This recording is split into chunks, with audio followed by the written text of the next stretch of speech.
everybody, so I'm going to do a review of a new-ish Australian show that I saw on Stan not too long ago, and that was YOLO, Crystal Fantasy by Michael Cusack. Now, if you don't know who Michael Cusack is, he's basically this Australian-based YouTube animator who has made several popular and well-known animations over the years on YouTube. From dating back to probably like the early 2010s. Now, I've seen a lot of his videos before. There are several ones that have really become quite popular. Like there's one called like Cinema Experience, this weird existential one called Question for Ted. There's the Yabby Hunters one, which is pretty funny. And of course, there's also the Damo and Darren series, which started off in 2014 as a animated comedy skit simply known as Train Station. Now, when this first came out, I'll never forget how much of a meme this certain YouTube video became in Australia in early 2014. I was studying at TAFE at the time, and I remember I was in like a computer room with mostly like late teenagers, early adults in their 20s, maybe 25 at most, and they were all quoting this one video line by line. They were literally just could not stop quoting this YouTube video like to a T. It kind of became a bit annoying after a while, but you could see that this video in particular really did hit Australians the right way, because I think Michael Cusack really does know how to satirize Australian culture in a way that very few other YouTubers can, simply because he's Australian. It is really hard to find Australian satire. I mean that's for sure. Australia doesn't have shows like The Simpsons or South Park to knock or like riff certain parts of Australian culture that probably do deserve to be made fun of. It is really rare to see something like that come out on YouTube for what, but even rarer as an actual TV show. I didn't realize that that Michael Cusack actually got like a really good crew together and was actually able to produce something to be shown on television. I do really admire and like appreciate that he was able to do that, because very few Australians really can do that. I mean, there have been very few well-known Australian programs that have come out in the past 5 to 10 years that have received international attention.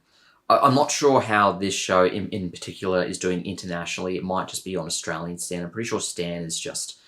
I'm not sure if Stan is like Netflix, that Netflix is like a worldwide thing. I haven't really researched Stan enough to think... It might just be an Australian-only streaming service, but I could be wrong. But of course, YOLO Crystal Fantasy kind of expands on, as much as it possibly could, of the YouTube animation of the same name, YOLO, which is basically just about two young women going out to an Australian party, and it has weird Australian lowbrow humour in it. And it's kind of funny to think of how they could actually make a universe out of something as simple as that. But they did. This show is based in Wollongong, which is a city in New South Wales. And it's kind of funny how they can, like, if he can take just like a kind of boring kind of unremarkable like slice of Australian life and just like turn it into like this, almost like this Adult Swim-esque comedy show. And it is supported by Adult Swim and William Street, which is pretty impressive, because, you know, those are the same companies behind, you know, like Rick and Morty and things like that. And that show is insanely popular. And so, because it's called Crystal Fantasy, it's kind of like Australian life with like weird fantasy elements thrown into it, with a good deal of recognisable Aussie humour. I mean, the first episode, I'm not going to spoil the whole series. I mean, it's only 7 episodes long. You can like watch the whole thing in like under an hour. And they have to go to this party that's on like the top of like this Isengard Lord of the Rings tower that's in the middle of like a Wollongong neighbourhood. And that was funny. I thought that was pretty neat, pretty funny and creative. But anyway, it does follow 2 female characters,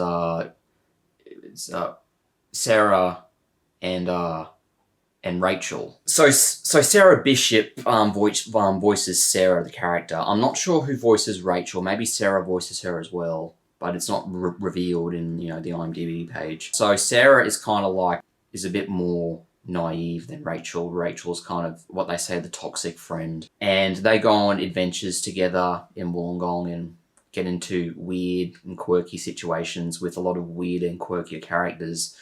Now, I did enjoy the animation style of this show. I mean, it's nothing like mind blowing but it is pretty decent and it does look pretty good.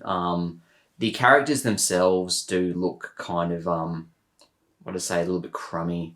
I mean, it kind of has like this very like off kilter, very almost like this kind of lazy-ish way of like they're drawn, but they still look good. They still have character and they're animated pretty well. And there's a lot of like comedic tricks that they do with like the animation, like they run away really fast suddenly, or they like float around in the air with like little movement and stuff like that. And it's just little nods like that do make it pretty funny.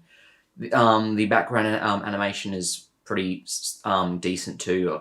It kind of looks like what you would see in a Michael Cusack YouTube video, but with a slightly bigger budget and a crew of more passionate people behind them to actually make a full-fledged TV show. I did like the way that the season went on, and it did have a pretty profound ending in its finale. It's nothing like to be taken seriously, but it was cool that they were kind of going for what they were doing and the way it ended. And it was pretty surprising to me that they were actually able to pull something off that was pretty clever. I have no idea if this is going to have another season. It might.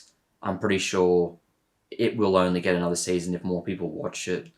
Though I'm kind of, it is unclear that if there's going to be another one, but I have high hopes that there will be. But overall, it's just a fun show and a little nugget of Australian creativity and a new Australian adult-ish cartoon, which is always good to look forward to because we get so few of those. Overall, if you want to see more Australian animation, want to support Australian creatives, definitely give the show a watch. I'm not sure if it's being broadcast worldwide, but if you just maybe type in YOLO Crystal Fantasy, you might be able to find it somewhere.